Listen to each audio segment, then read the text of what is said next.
په ورځ هغه ورځ الاخرې چې اخرنۍ ده. ذالکم دغه ازکا لکم ډېره د پاکۍ خبره ده ستاسو لپاره و اطهرو او ډېره د پاکۍ او د اطهره خبره ده. والله یعلم الله تعالی پیږي وانتم لا تعلمون او الله دې چې تاسو لا تعلمون تاسو نه پیږئ. اذا طلقتم النساء معقل بن یسار رضی الله تعالی عنہ یو صحابي د خور وانه د تر زویو هغه اراده لرله چېرې دا هغه له په نکاح ورکړي. معقل رضی الله تعالی عنہ دغه جینۍ هغه له په نکاح سره ورکړه. چې هغه له ورکړه نو هغه خاوند یې راولګېد هغه یې طلاقه کړه او بیا د دې عدت تیر شو او د دغه جینۍ چې نورو خلکو تپوسونه کول د خپل خاوند هم تپوس وکړو. معقل بن یسار رضی الله تعالی عنہ چې ما ویل چې یا لوکا ای رزیله ما عزت ستا کړی په دې باندې په نکاح کې مې تاله درکړې وه او طلاقه کړله او اوس راغلی دوباره ته بیرته د دې تپوس کې. معقل بن یسار رضی الله تعالی عنہ قسم وخوړ چې دا زنانه دا جنۍ به تا ته هرګز نه واپس کړي او دې زنانه جنۍ ښځه هم دا اراده لرله چې راځه د اولني خاوند سره بیرته نکاح وکړم. الله دا آیتونه نازل کړل چې تاسو مه منې کوئ دې ښځو لره چې نکاح وکړي ازواجهن د خاوندانو خپلو سره. اینکحن لفظ راغی ضمیر پکې راجع دی زنانو ته. د دې نه معلومه شوه چې تعبیر زنانه په خپل نفس چاله ورکولی شي او هر چې په حدیث کې خبر راغله ایما امرأة نکحت بغیر اذن ولیها په نکاحها باطل. کومه وې زنانه چې په غیر نفس په غیر د اذن د ولی له چاله خپل ځان په نکاح سره ورکړو نو دغه نکاح باطل دی. او دغه حدیث مطلب دا دی چېرې دغه نکاح باطل دا چې دا زوال ته نږدې دی دغه ځای له کېږي. نکاح کامل نه دی. نکاح کامل هغه دی چې ولي ته محتاج ورنه اینکحنه کې ضمیر الله څنګه راجع کړله چې دا زنانه نکاح کوي د خاوندانو خپلو سره. والوالدات میندې یرضعن ته به ورکوي هغو اولادهن اولاد خپلته حولین کاملین حولین دوه کاله کاملین پوره لمن دپاره د هغه چا اراده چې اراده لري هغه ایتم الرضاعه چې تمام کړي هغه الرضاعه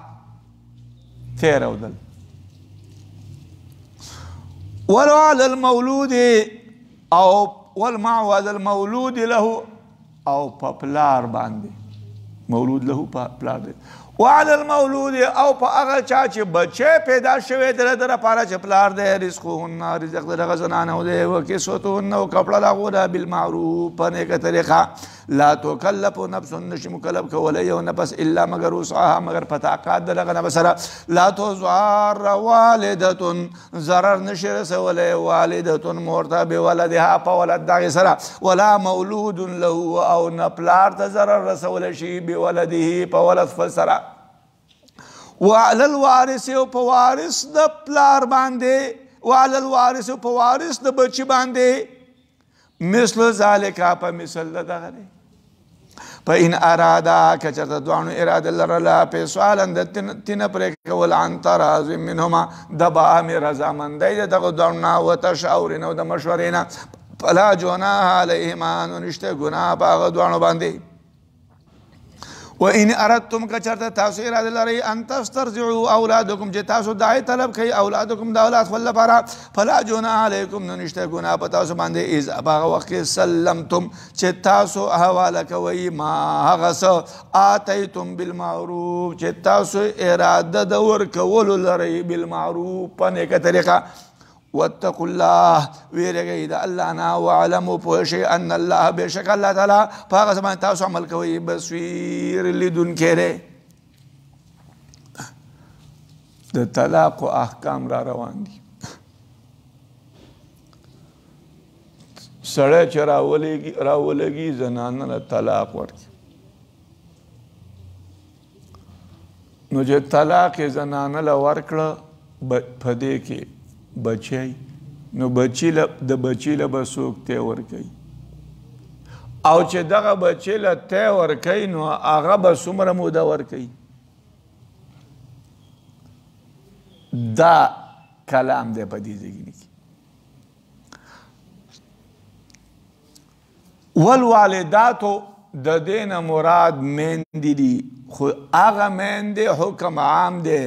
چې هغه میندې چې طلاقې شوي دي او که نه دي طلاقې شوي هغه به تی ورکوي بچو خپل له 2 کاله،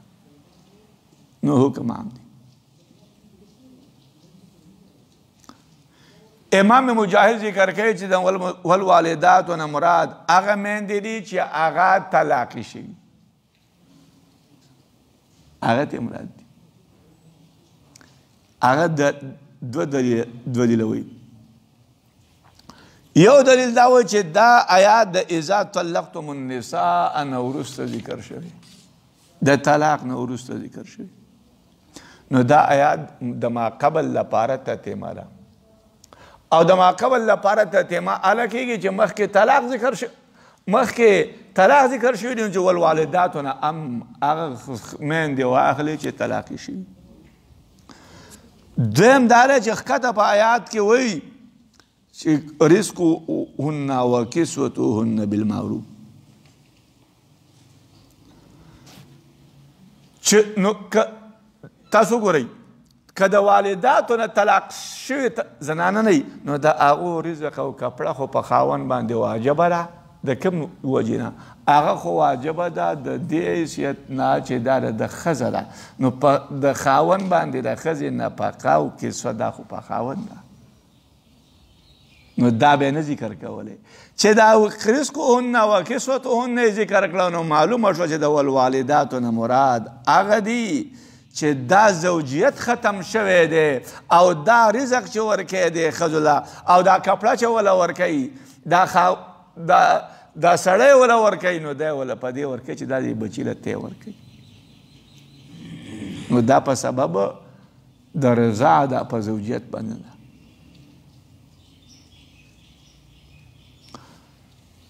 علامه والداتو نه مراد هغه میندې دي چې نکاح یې باقي دی، هغه ته مراد دي، طلاق یې کړي نه دي.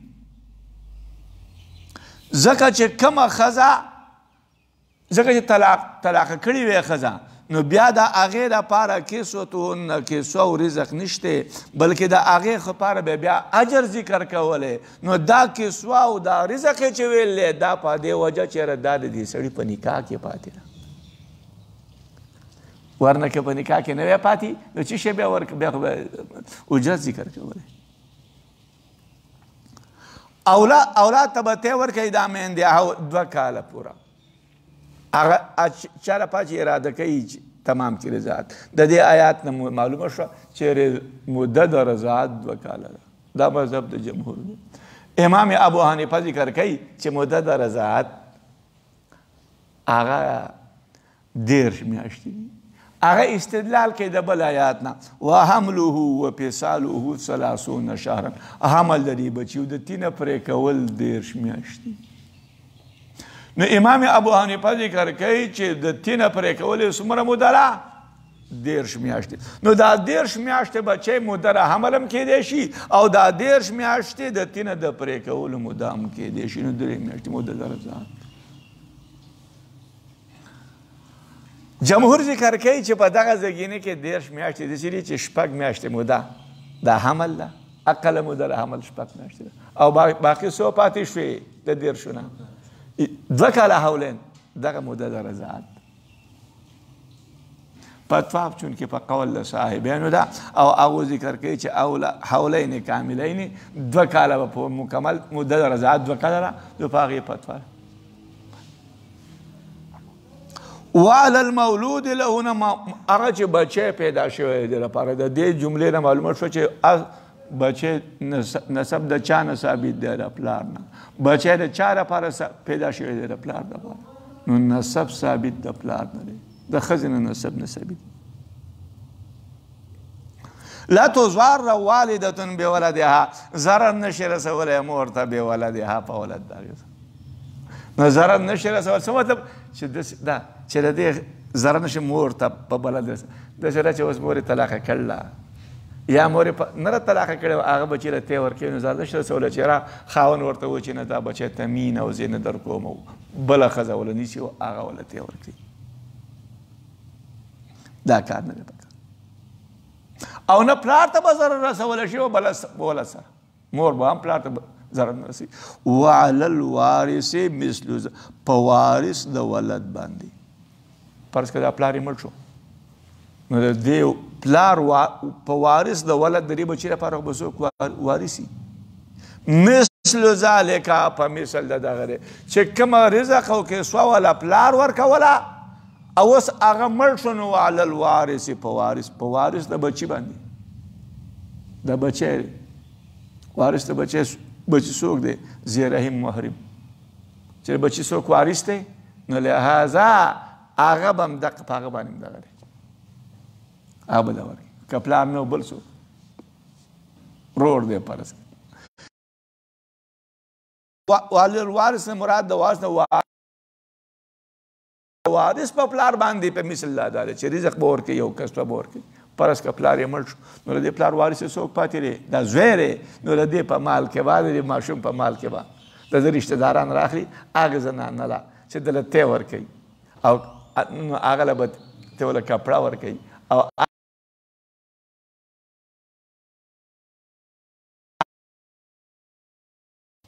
وإن أردتم که تاسو اراده ان تسترضعوا اولادکم چې تاسو دایي طلب کې د اولاد نو ګناه نشته په تاسو باندې زنانه را هغې شوده نشته مور ده یا هغه ازاده کړې ده او که نه یې ازاده کړې خو شوده پکې نشته یا دا ده چې هغه د دې بچي کما حقه خدمت نشي کولی دا یې وله نیسئ نو په تاسو باندې ګناه نشته چې وپات شي هغو منکم ستاسو نه اشهر څلور میاشتې واشره او لس فاذا بلغنا اجلهن کله چې ورسېږي هغه زنانه اجلهن نیټې خپلې ته نیټې څومره ده څلور میاشتې او لس فلا جناح علیکم نو نشته ګناه په تاسو باندې فیما په هغه کې فعلن چې دا زنانه کوي فی انفسهن په نفسونو خپلو کې بالمعروف په نیکه طریقه والله الله تعالی بما تاسو عمل کوئ خبیر خبردار دی چونکه د نکاح احکام را روان دي د نکاح د احکامونه یو حکم د نکاح د احکامونه داره خاون مړ شو نو زنانه باندې عدت دی عدت د زنانه چې خاون دی ته وفات شوی دی څو میاشتې دی څلور میاشتې او لس ورځې په دې څلور میاشتې او لس ورځې کې سره د دې وجه سره د دې وجه دا ده چې د دې زنانه که چېرته په ګېډه کې بچی نو په څلور میاشتو لس ورځو کې هغه را ژوندی کېږي حرکت کوي چې آیا نو د عدت د دې لپاره دی چې را پته ولګي چې دا زنانه په نکاح کې چې د دې زنانه په ګېډه کې بچی نشته نو ځکه څلور میاشتې او لس ورځې د دې عدت دی دا به انتظار البته په دې ځای کې یو کما زنانه چې حاملې دي او د هغې خاوند وفات شو نو د هغې عدت په څلور میاشتو او لس ورځې نه دی الله جل شانو په بل آیات کې ذکر کوي واولات الاعمال اجلهن ان یضعن حملهن هغه زنانه چې خاوندانې د حمل دي نیټه د هغو دا ده ان یضعن حملهن چې هغه پیدا کړي چې کیږي هغه بچی خپل د حاملې زنانه عدت په وضع د حمل سره ده هغه د دې نه مستثنا ده فلا نشته ګناه په تاسو باندې پیما چې کوي دا ښځې په نفسونو خپلو کې بالمعروف نیکه طریقه په نفس خپل کې نیکه طریقه څه کوي خپل ځان له چاله راخلي په نکاح یې ورکوي نو تاسو ګناه په تاسو ګناه نشته د دې نه بیا معلومه شوه چې نکاح په تعبیر د ښځو باندې صحیح کېږي ولا جناح علیکم نشته ګناه په تاسو باندې فیما پاکې عرضتم به چې تاسو اشاره کړله تاسو اشاره کوئ په دې باندې من خدمت النساء د پیغام د زنانو نه او اقدمتم فی انفسکم یا تاسو پټوئ په نفسونو خپلو کې علم الله معلومه کړې ده الله تعالی انکم بېشکه تاسو ستذکرونهن زردا چې تاسو به ذکر کوئ هغو ته ولكن لا تواعدوهن لكن تاسو به وعده نه کوئ د زنانو سره سرا په پټه باندې الا مگر ان تقولو مگر دا چې تاسو به وایئ قولا وینا معروفه نیکه ولا تعزموا تاسو قسم کوئ عقدة النکاح د تړل د نکاح حتی تر دې حده پورې یبلغ الکتاب چې ورسیږي نیټه اجله کتاب اجله هغه وخت مقرر خپل ته واعلموا پوه شئ ان الله بېشکه الله تعالی پېژني هغه څه چې په نفسونو ستاسو کړي فاحذروه تاسو منع شئ د دې کارونه د دې نکاح نه په عدت کې واعلموا پوه شئ ان الله بېشکه تعالی غفور عفو کوونکی دی حلیم صابر دی زنانه آزاده شوې ده اوس د هغې زنانه په عدت کې ده یو سړی هغې ته د پیغام د نکاح د ورکول نه تعریض او اشاره کوي نو لہذا دا جایز ده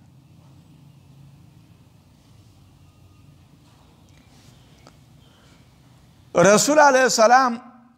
په ام سلمه باندې داخل شو نو رسول علیه السلام ورته وسوی چې ته پیژنې چې زه رسول د الله یم غوره د مخلوق نیم او ته زما مقام زما په قوم کې پیژنې د هغې ته تعریض اشاره کوي چې ته نکاح زما څه وکړه یا تاسو پټوئ په نفس کې یوه خبره پټوئ چې د عدت تېر شو زه به ورسره نکاح کوم نو په دې کې به تاسو ګناه نشته البته په عدت کې به د هغو سره په پټه باندې وعده نه کوئ چې ستا کله عدت ووت زه به درته نکاح کوم که په عدت کې نکاح وکړو نو دغه نکاح کل عدم دی دغه نه کي او تاسو قسمه کوئ عقدة النکاح عقد اضافت بیان تړل ګوره دا نکاح خو داسې دی چې دا ښځه راواغېسته شوه په خاوند سره وتړلی شوه نو د دې نه تعبیر کړلی په تړلو د نکاح نو تاسو قسمه کوئ د نکاح اضافت یې بیانوي لا جناح علیکم نشته ګناه په تاسو باندې ان طلقتم النساء اگه چېرته تاسو طلاق کړئ زنانه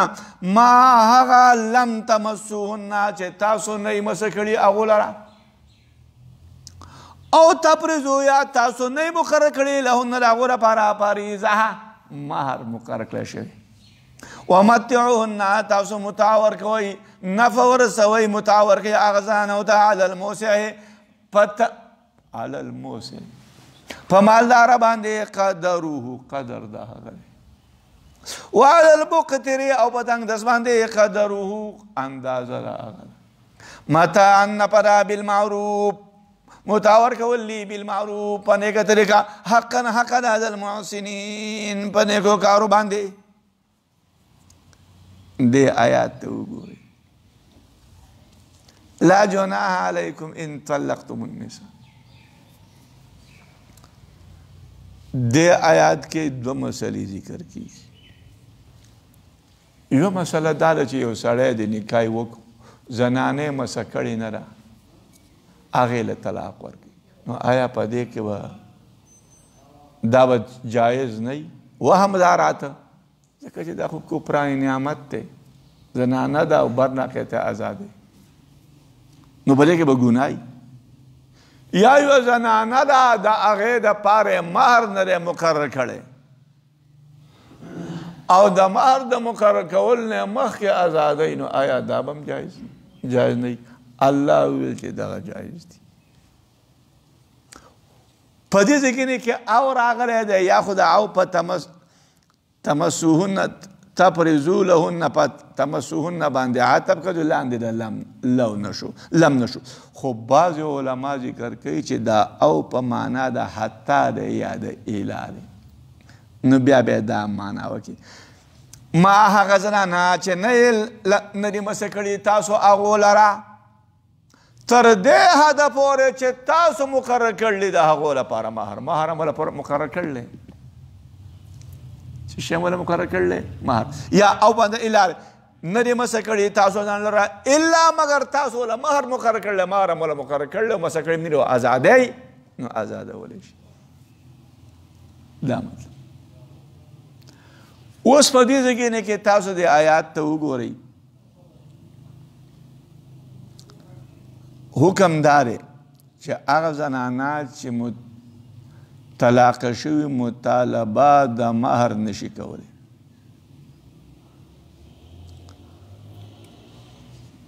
کومه زنانه چې طلاق شوه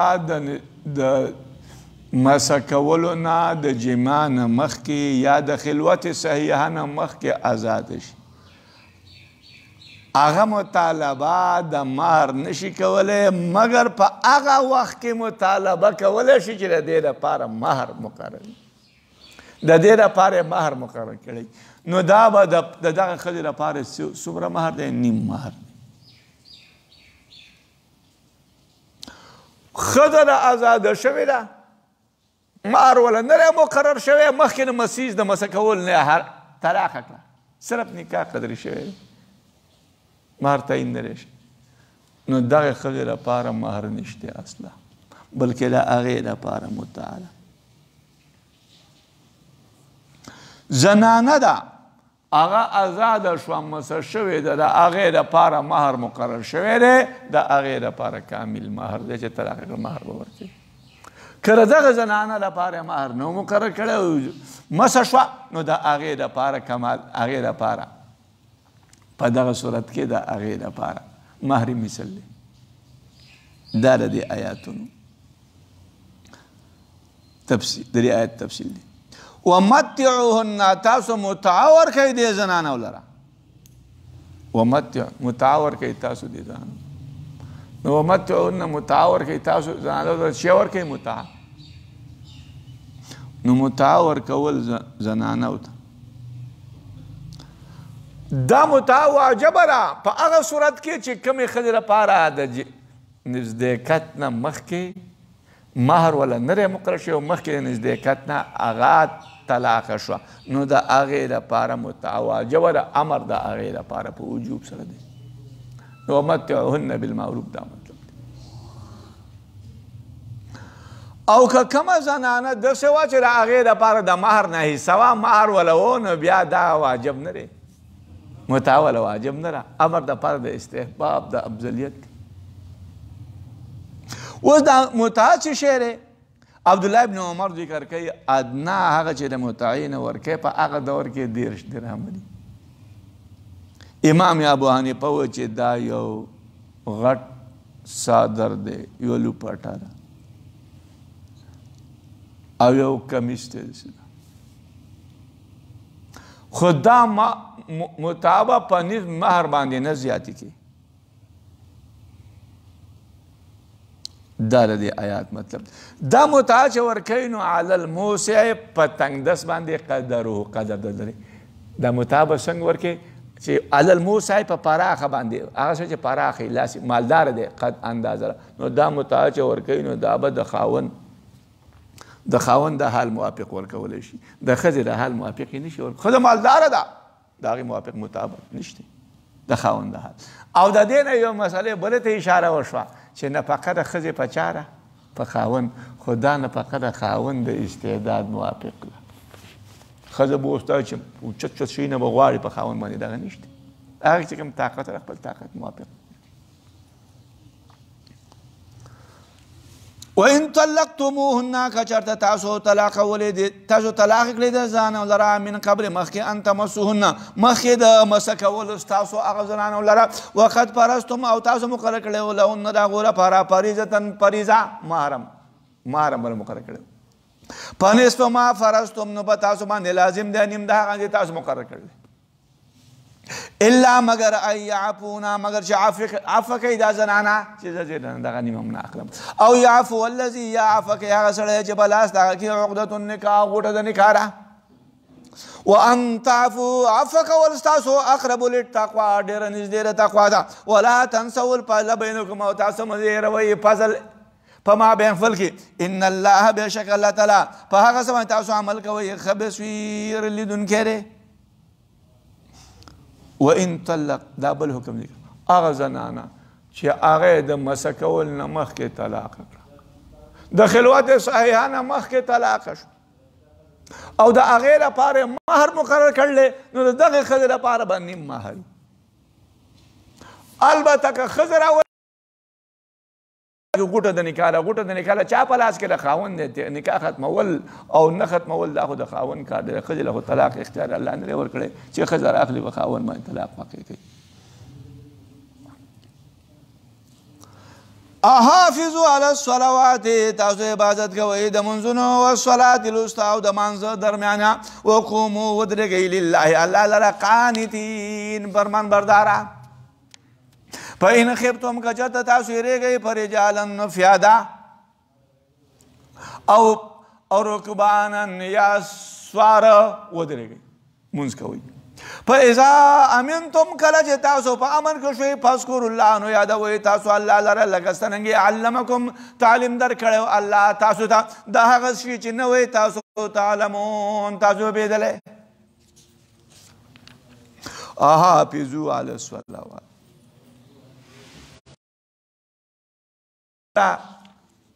د طلاق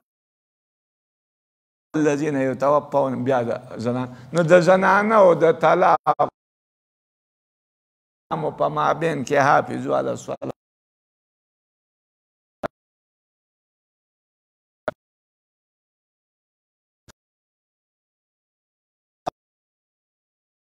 کې محافظت دی په حقوقو د عبادو چې طلاق دی مهر د باندې راغی د هغې حفاظت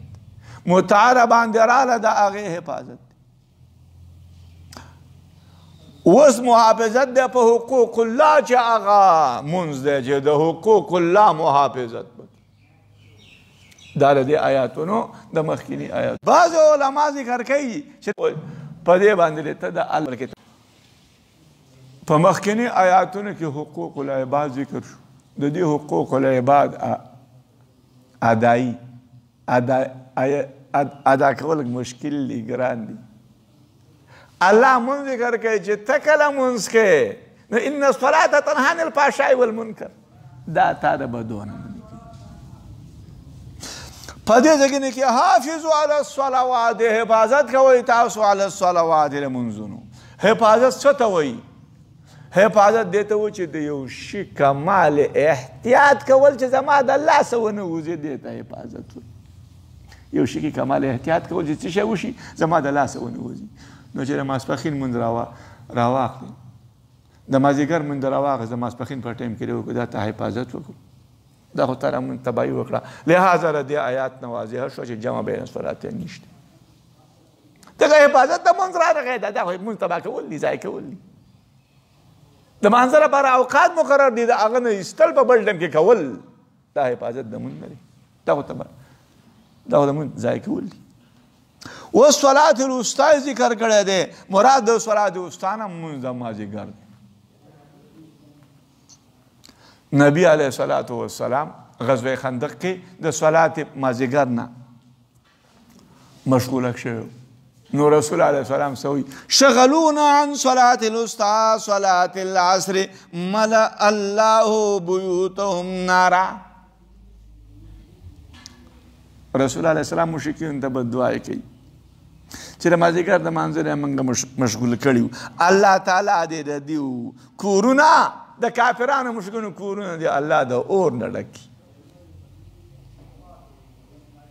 نو اوس تاسو وګورئ مونځونه ډېر په وخت کېږي د مازدیګر په مانځه په وخت کېدلو باندې رسول الله سلام بددعایي وکړه نو چې د مازدیګر مونځ راواخلې د ماسپښین په ټایم کې دا خو تباهي ده مونځ دې ختم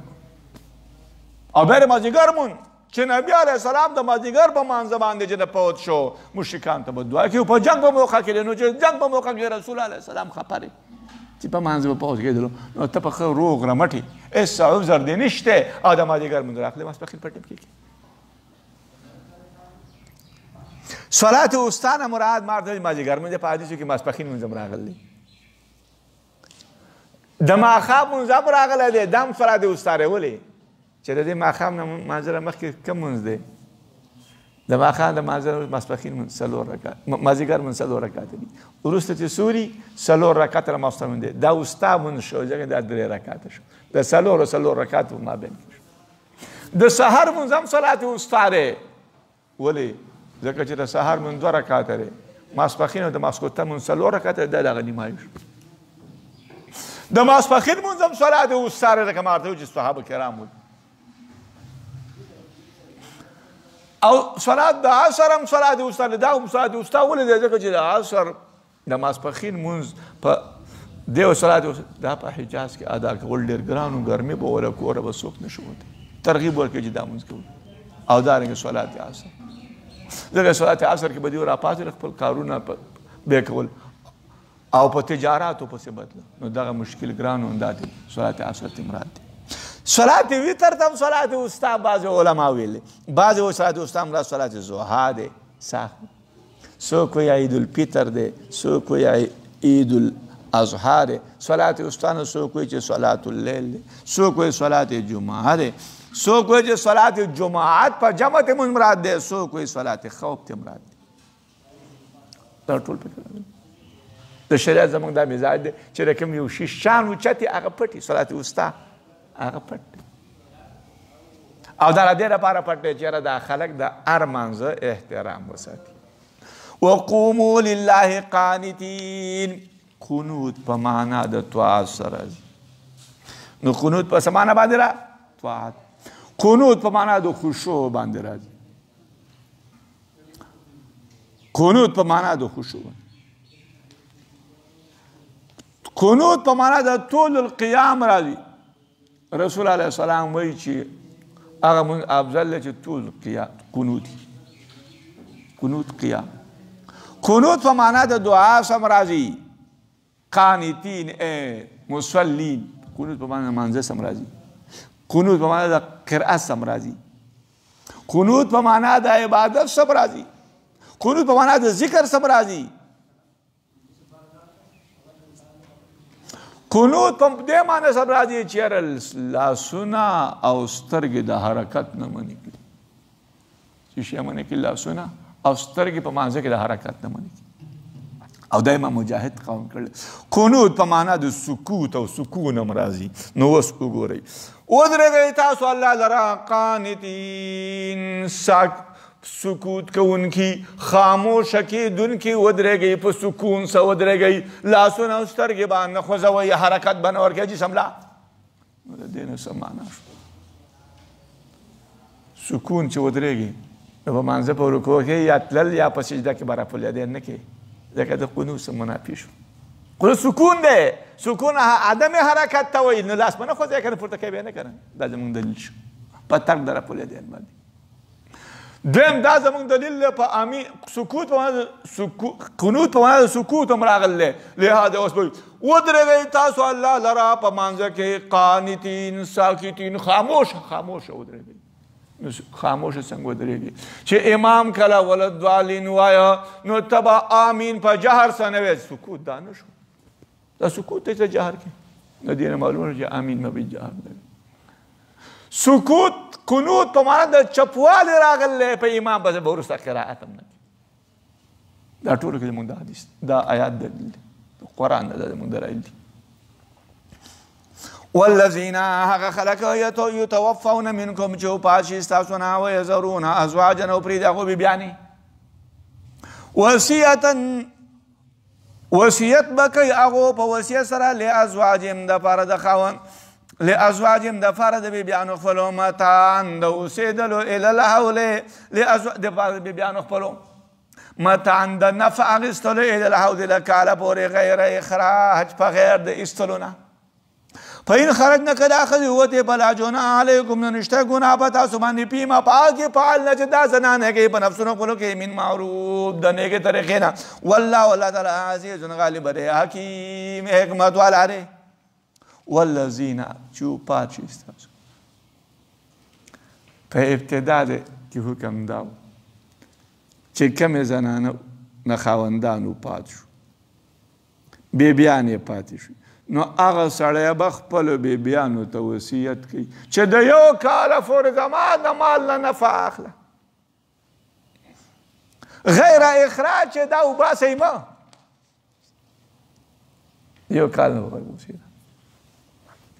البته که په دغه صورت کې به دا ښځې په خپله باندې ووتې نو په هغو باندې به په تاسو بیا څه ګناه نشته اوس په دې ځای کې وګورئ دا حکم منسوخ دی او ناسخ د دې مخکې ذکر شو او هغه ناسخ دا یتربصن بانفسهن چې 4 میاشتې او 10 ورځې به انتظار کوي نو د متوفاتې هغه زنانه چې د هغې نه خاوند په هغې د 4 میاشتې او 10 ورځې دا اوس ایستل دا وصیت دا جایز نه دی دا منسوخ شوی او ما تاسو ته ویلو چې رسول علیه السلام ذکر کوي چې لا وصیت لوارث وصیت ته خو وارث نه دا ښځه خو وارثه ده خاوند دې لپاره خو وصیت نشي وللمطلقات او د هغه زنانو چې طلاق شوي دي متاع نفرا بالمعروف په نیکه طریقه حقا حق د المتقین په متقیانو باندې متاع باندې موږ باسو بحث کړل متاع دې ته چې زنانه طلاق شي زی په کاره خاوند ولا لپټه جامې چې 600 روپۍ چې شی ورکړي دې ته متاع وایي او ګوره دا یا حق ویل ثابت متقیانو دا واجب نه را هر متاع واجب نه را که هر متاع واجب وي نو حقا علی الناس به ویل متقیان متقی سړی هغه باندې واجب ثابت متقی دی ولا ورکړي نو دا هر متاع واجب نه شو كذلكم دارنګ يبين الله بيان الله تعالی تاسو ته آیاتونه خپل لعلكم شاید تاسو تعقلون تاسو عقل ولرئ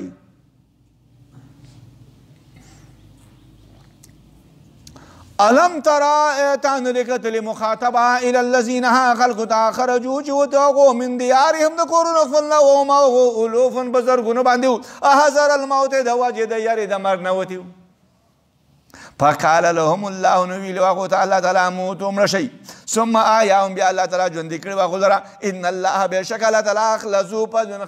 خاوند فضل بخلق باندي ولكن أكثر الناس لا يشكرون لكن أكثر خلقنا لا يشكرون شكر نو باسياقو آيات توبر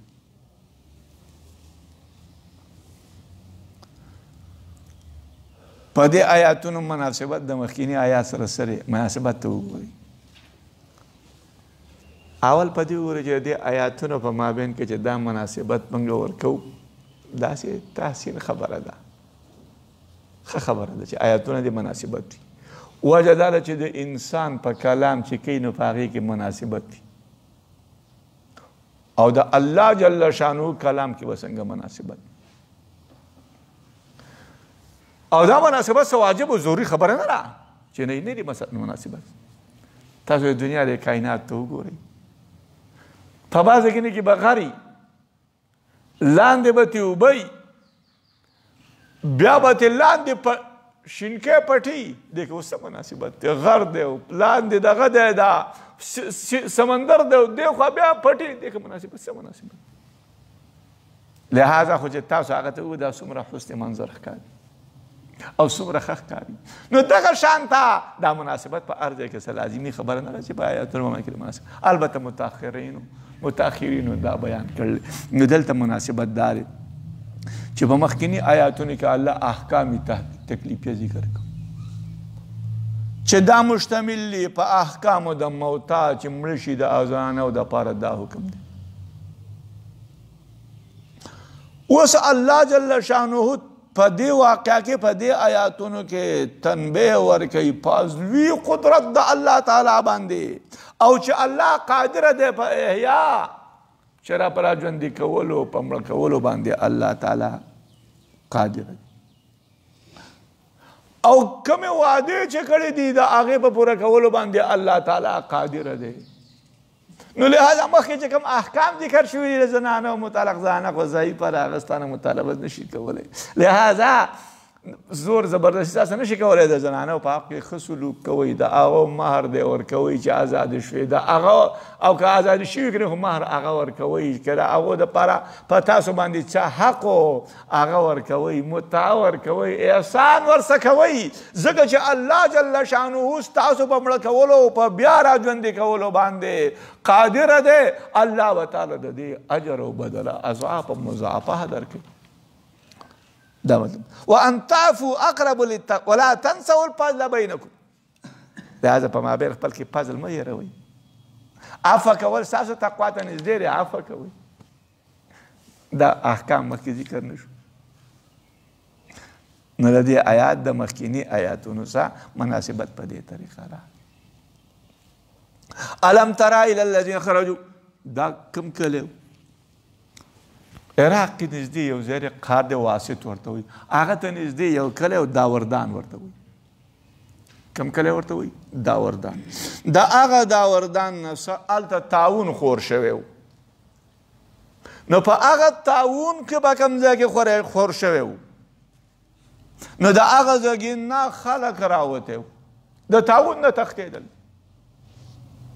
یا هلته په داوردان کې دغلته جهاد و خلک راوت د جهاد نه راوتښتېده چې دیو کله راله او دیو په زرګاو کسانو علما ذکر کوي چې د 10,000 نه زیات و د یارې د مرګ نه الله ورته په هغه ځای کې نکول چې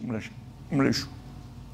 نو دیو تښتېدله څه نه د مرګ نه تښتېدل الله ورته وویل چې مړه شئ مړه شو دا چې مړه شوي دي یا بېهوشه شو یا واقعي مړه شوي دي بیا الله را ژوندي کړه نو لہذا الله تعالی خاوند د فضل دی مړه یې کړه را ژوندي کړه او په دې کې یو شجاعت ورکوي الله تعالی مؤمنانو ته مؤمنان د مرګ نه مه یېرېږئ د مرګ د خلاصۍ نشته دغه خلک د مرګ نه تښتېده هغه یې مړه شو دا مطلب دی د دې آیات او رسول علیه الصلاة والسلام په یو حدیث کې ذکر کوي بخاري څو بار بار راوړلی لا عدوى ولا سفر ولا هام رسول الله عدوى بیماری د یو نه بل ته نه پورې کېږي عدوى بیماری دا نشته چې بیماری د یو نه بل ته پورې وشي الله په هر یو انسان کې ځان له بیماری پیدا کوي او ګوره نن سبا چې دا کومه بیماري ده دا زکام دی ورته کرونا وایرس وایي د دې علاج په دې وجه کېږي چې دا په هر انسان چې راځي دا خو اوبه د عذاب د الله دی په هر انسان چې راځي ځان له ځان دی دا د هر انسان باندې ځان له ځان ده د دې علاج په دې وجه باندې مشکل لري ځکه چې عذاب د الله دی قهر د الله دی نو چې الله عذاب او قهر مقابله څوک کولی شي نو الله تعالی دغه خلکو ته ویل چې مړه شئ هغه مړه شو ثم احیاهم بیا الله تعالی هغو لره را ژوندي کړه الله را ژوندي کړه نو چې الله را ژوندي کړه مړه یې کړه را ژوندي کړه دقه ذات الله دی د انسان د مرګ دپاره ټیم مقرر دی هسې نه چې بس تاسو څه بیماري و چې په تا باندې در خړ لګول او ته اوس ونیوې مړ نه دا په تقدیر کې چې درته څه لیکلی شوي د هغه موافق عمل کېږي او د هغه موافق سړی مړ کېږي او د هغه موافق سړی ژوندی مؤمن مسلمان هغه به د حالاتو مقابله کوي هغه به په هر حالاتو کې توجه الله وقاتلوا فی سبیل الله تاسو قتال کوئ فلار د الله کې پوه شئ چې بېشکه الله تعالی سمیع اورېدونکی دی علیم دی مخکې ذکر شو چې مړه کول څوک کوي الله ژوند څوک ورکوي الله مړه کول الله کوي ژوند الله ورکوي نو اوس د قتال د الله نه مه یېرېږه د قتال نه مه یېرېږه په لاره د الله کې د قتال نه قتال کوه نو په دې کې شجاعت دی په قتال باندې اوس قطره قتال حکم راغی من ذا الذي څوک دی هغه څوک یقرض الله چې قرض ورکړي هغه الله لره قرضا حسنا قرض ښه فیضاعفه له نو دوچن کې الله تعالی نو دوچن دی الله دغه قرض د ده لپاره اضعافا کثیره په دوچن دی ډېر سره والله الله تعالی یقبضو قبض کوي ویبسطو پراخوي والیه خاص الله تعالی ته ترجعون تاسو راګرځېدلی شئ خاص الله ته تاسو خاص الله تعالی ته ترجعون تاسو راګرځولی شئ ستاسو رجوع الله تعالی ته من ذا الذي يقرض الله قرضا حسنا مخکې آیاتونو کې تشجیع وه په جهاد چې جهاد کوي په دې باندې یو شجاعت او بهادر خلک یې بهادر کولو. اوس په دې آیاتونو کې چې انفاق فی سبیل الله ذکر کوي چې د الله په لار کې مال راخلی ورکوئ. رسول الله صلی الله علیه وسلم الصدقه رد البلاء بل جهاد ذکر شو وروسته هم د جهاد را روانه دی او جهاد د مال نه بغیر نه کېږي. لا د جهاد کې مال ته ضرورت دی، دولت ته ضرورت دی، خرچې ته ضرورت دی، نو ځکه انفاق فی سبیل الله ذکر شو.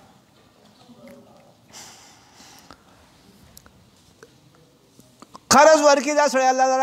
الله قرض ته محتاج نه دی چې ستا نه قرض اخلي، نه تا چې د الله په لار کې مؤمن مسلمان له څه شی ورکړه نو دا قرض دی. قرض دا چې د دې بدله تعالی الله په آخرت کې درکوي. داسې دی لکه قرض دی چا یو شی ورکړو نو هغې درته بېرته درکوي که نه. نو دارنګه چې تا مسلمان سره احسان وکړو، هغه له دې صدقه ورکړه، هغه له دې څه شی ورکړه، الله د هغه بدله په خپله باندې درکوي او الله به د چا بدله دوچند درکوي په یضاعف له اضعافا. او دا آیات چې نازل شو ابو دحداء رضی الله تعالی عنہ صحابي دی. صحابه اوس باس راغی رسول علیه السلام ته وایي چې یا رسول الله الله زموږ نه مطالبه کړله چې الله له قرض ورکوي. زما 2 باغ دي، په دې 2 باغونو کې دا یو باغ چې اعلی دی اوچت دی زما د الله د رضا لپاره ما ورکړه، ما د الله لپاره وقف کړه، ته چاله ورکړه. په دغه باغ کې 600 ونې د کجورو ولاړې. قرض د الله دا مطلب دی. انس بن مالک رضی الله تعالی عنہ ذکر کوي چې رسول الله السلام ویلو رأيت ليلة أسري بي على باب الجنة. رسول الله السلام چې ذکر معراج ته وختم د شپې په لیلة د شپې زه دغه ته وختم معراج ته او اسمانونو ته وخوت رسول الله السلام. نو په دروازه جنت ما ولدو چې لیکلی شوي دي الصدقة بعشر امثالها چې صدقې ثواب څومره دی؟ په 10 چنده. والقرض ب18 د قرض بدله ثواب 18 درجې دی. نو قرض یو چاله ورکړو څومره زیات دی؟ 8 درجې.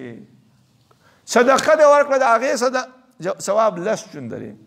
د قرض ثواب 18 چنده. رسول الله السلام وایي چې ما ویلي جبرائیل ته ما بال القرض افضل من الصدقه. څه وجه ده چې قرض افضل دی له صدقې نه؟ په دې کې وجه څه ده؟ نو هغه راته وویله چې سایل سوال کوي او د دې څخه څه شی ورسوي، او څوک چې قرض طلب کوي نو هغه قرض نه طلب کوي مګر د حاجت نه، د حاجت د وخت وجه نه قرض طلب کوي. نو له هذا قدر ثواب زیات دی د قرض، ځکه چې قرض دې ورکړه د هغې اجر او ثواب په 18 چند باندې، ځکه چې هغه محتاج دی ستا ځای ته راغلی ستا نه قرض غواړي. الم ترى تا نو کتلی اے مخاطبه الى الملأ جماعت من بني اسرائیل د بني اسرائیل نه من بعد موسی او سره موسی نه اس قالوا په هغه وخت چې ویل هغه لنبي لهم نبي ته چې هغه لپاره په دې ځای کې لږ د دې بلک شان نزول د آیاتونو خلاصه او بیان کو، نور په دې کې څه نشته. په مخکینی آیاتونو کې په قتال باندې تشجیع ذکر شو چې د الله په لار کې قتال کوئ، جهاد کوئ. اوس په دې آیاتونو کې د بني اسرائیلو یو قتال ذکر کیږي. واقعا دا وه چې په بني اسرائیلو کې به 2 قسمه خلکو، یو به بادشاهیانو، یو به انبیاو. انبیاو به دا کار کاو چې هغو به خلکو ته انبیاو به دا خلکو ته دین خو شریعت د الله پیغامات به ورته خو چې قتال او جهاد به نو په هغه کې به نیکان بادشاهیانو هغو به کاو. دا د بني اسرائیل دا د هغو شریعت داسې. موسی علیه السلام چې اوس کله وفات شو نو د هغه په ځای باندې یوشع علیه السلام قایم مقام شو. نو د دیو بنی اسرائیل لپاره دشمن ظاهر شو چې عمالقه وو، دغه جالوت قوم، او دا په بحر روم کې اوسېده چې دا په مابین د مصر او د فلسطین کې د یو ځای نوم دی. دا عمالقه راغله په بني اسرائیلو باندې حمله وکړه. نو چې په هغو باندې حمله وکړه، هغه عمالقه په بني اسرائیلو باندې غالب شو، په دې باندې غالب شو، خاورونه یې واخیستو او د دې بني اسرائیلو د څلور سوه څلوېښت بادشاهیان د هغو بچي تې قیدیان کړل او په دې بني اسرائیلو باندې جزیه مقرر کړه. د دیو نه تورات واخیست، هغې ته وسېځه، بېعزتي وکړه. نو دیو د وخت نبي ته راغله چې ما درته ویل چې دا یوشع یا بعضې و چې شمویل و بن حنوي، بعضې و شمعون و، بعضې و چې یوشع و، دغه نبي و. دیو ته چې زموږ لپاره یو بادشاه مقرر کړه چې موږ د دیو سره قتال وکړو. نو د دیو دا قتال د دغه عمالقه سره داسې راغلی. اوس ښکته د آیاتونو کې دا واقعه روانه ده. ابعث لنا ته مقرر که زمونږ دپاره ملکن بادشاه نقاتل فی سبیل الله چې موږ قتال وکړو فی سبیل الله په لارې د الله کې، د لارې د الله کې موږ څه وکړو؟ قتال وکړو. د چا سره؟ د عمالقه سره، قوم د جالوت سره. قال نبي ورته ویلي هل عصیتم قریبه ده ستاسو نه که پرغله شي په تاسو باندې قتال، نو آیا قریبه ده الله تقاتل چې تاسو به قتال ونه کوئ؟ قتال به په تاسو باندې پرغ شي خو تاسو به قتال ونه کوئ. قالوا ویلو دی وما لنا څه وجه موږ لره الله نقاتل فی سبیل الله چې موږ قتال نه کوو فی سبیل الله په لارې د الله کې، وقد اخرجنا او په تحقیق سره موږ لره ایستلی کړی شوي دي موږ لره من دیارنا د کورونو خپلنا، او په تحقیق ایستلی شوي موږ لره ایستلی شوي دي د کورونو خپلنا او د زامنو خپلنا. فلما کله کتب علیهم القتال پرغله شو په دې بني اسرائیلو باندې قتال، تولوا نه ګرځېدلي و هغو الا قلیلا منهم مګر لږ د دیو نه نور وګرځېده. قتال لږ وچاو قتال وکړو. والله الله تعالی علیم دی بالظالمین، په ظالمانو باندې لهذا دیو ظلمو په خپله مطالبه د قتال وکړه چې موږ باندې قتال فرض کړه. الله چې به کله جهاد قتال فرض کړه نو دیو وګرځېده. وقال لهم نبيهم ویلو هغو ته نبيهم نبي راغو ان الله بېشکه الله تعالی قد بعث لكم په تا قصه لیکلی دی هغه لپاره بادشاهي په موږ باندې بالملک منه په بادشاهي باندې راغله د هغه لره علیکم پراخي ده. نو لهذا چې د ده په علم او په جسد کې د ده پراخي ده نو ځکه الله دا پراخي بادشاه لپاره به یو موهیب شکل شی نه دي دا پکې دا مطلب دی. تحمله الملائکه چې فرشتو به دا بار کړي، فرشتو به راغستې له ځان سره به وړي، دا مطلب. د دې نه اوس دا بقیه د آل فرعون او د آل موسی او د آل هارون نه دا په دې کې اشاره تبرک ته په آثارو د صالحینو باندې. خو د تبرک مطلب تقرلات شي فلما فصلت جنود په لښکرو باندې لښکرو جهاد ته روان شو او جهاد کوي د عمالقه سره. قال ویلو طالوت ان الله بېشکه الله تعالی مبتلیکم امتحان اخلي ستاسو بنهر په یو نهر سره، فمن پس هغه چا شرب منه چې وڅښل لري نهر نه فلیس مني زمانه نه دی، شرب یې وڅښل چې راپرېوت په وڅښل. ومن هغه څوک لم یطعمه چې ونه څاکه ونه څکله هغه د دغه اوبو نه نو فانه بېشکه هغه مني زمانه دی. ومن هغه څوک لم یطعمه چې ونه څاکه هغه د دغه اوبو نه نو بېشکه دا زمانه دی الا مګر من هغه څوک اقترفه چې په لپه سره واخلي غرفتن یوه لپه په بیده په لاس په سره فشربو منو نو څکلی هغو د دې نه الا قلیلا منهم مګر لږ د هغو نه لږ ونه وڅکلی او نور راپرېوته په اوبو باندې وڅکل. فلما کله جاوزه چې تجاوز یې وکړ اوه د نهر نه چا هو د طالوت او هغه کسانو چې ایمان راوړل دغه سره او بیس کړي هغه څه ویلو هغو لا طاقت لنا نشته طاقت من لره الیوم نن ورځې بجالوت په جالوت باندې وجنودي او بالاخره دغه سره د جهاد قال الذين ویلو خلقو یظنون چې ګمان کوي چې بهشکه هغه ملاق الله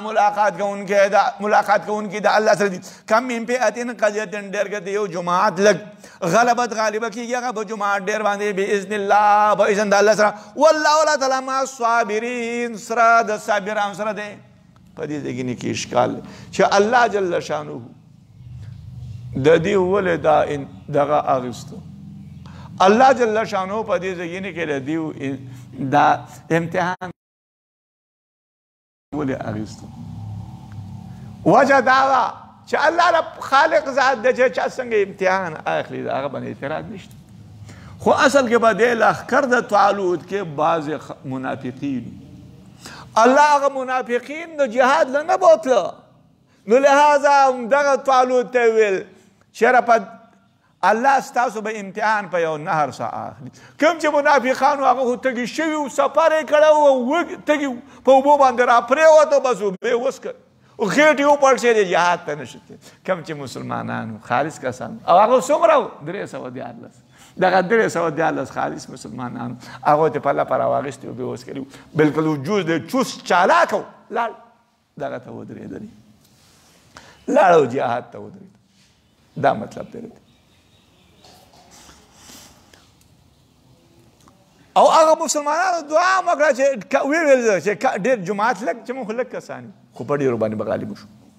ولما کله برزوا لجالوت ظاهر شو هغو لجالوت جالوت لره وجنودي او لښکرو د هغه لره جالوت د کافرانو مشر دا عمالقه دغه سره مقابله دغه سفره وتړل شو مسلمانانو د کافرانو قالوا ویلو مسلمانانو ربنا اے رب زمنګا افرغ علینا صبرا تراوړ باندې صبرا صبر وثبت اقدامنا ثابت کې قدمونه زمنګا وانصرنا على القوم الكافرين ته امداد وکړه زمنګ په قوم کافرانو باندې د دعا قبل ټول ډېر اوقات یو د صفونه برابر شي د مسلمانانو دعاګانې کوي دا د دعا قبل ټول وخت یو د ټول ما خام کله روزه را سره افطار کوي روزه ماتي دغه وخت کې دعا وکړي فرشته مقرره چې د دعا کې هغه باندې امین وایي چې فرشته معصوم مخلوق دی هغه باندې امین وایي دعا قبول نو دا مسلمانانو دعا کړې وه فهزموهم باذن الله نو شکست ورکړی د مؤمنانو هم د جالوتیانو لره باذن الله په اذن د الله جالوت لښکر له شکست ورکړ وقتل داود او قتل کړو داود علیه السلام جالوت لره قتل کړو داود ورغه په دغه لښکر کې وو وروسته نبی شوی داود علیه السلام جالوت یې پس واغه قتل کړ واتاه الله ورکړو هغه الله تعالی الملک بادشاهي والحکمت او حکمت داود علیه السلام ته الله بادشاهي ورنکړه حکمت وعلمه تعلیم ورکړو الله هغه ته مما یشاء او چې الله خوښوي الله اراده تعلیم ولور د جهاد کې اوس ولولا دفع الله که چرته نه وی دفع کول د الله خلقو لره بعضهم بعض ردیونه ببعض ببعضو الله بعض خلقو بعض نه دفع کول او جهاد نه وي لفسدت الارض نو خامخا پاسیده به وي ځمکه به پاسیده شوي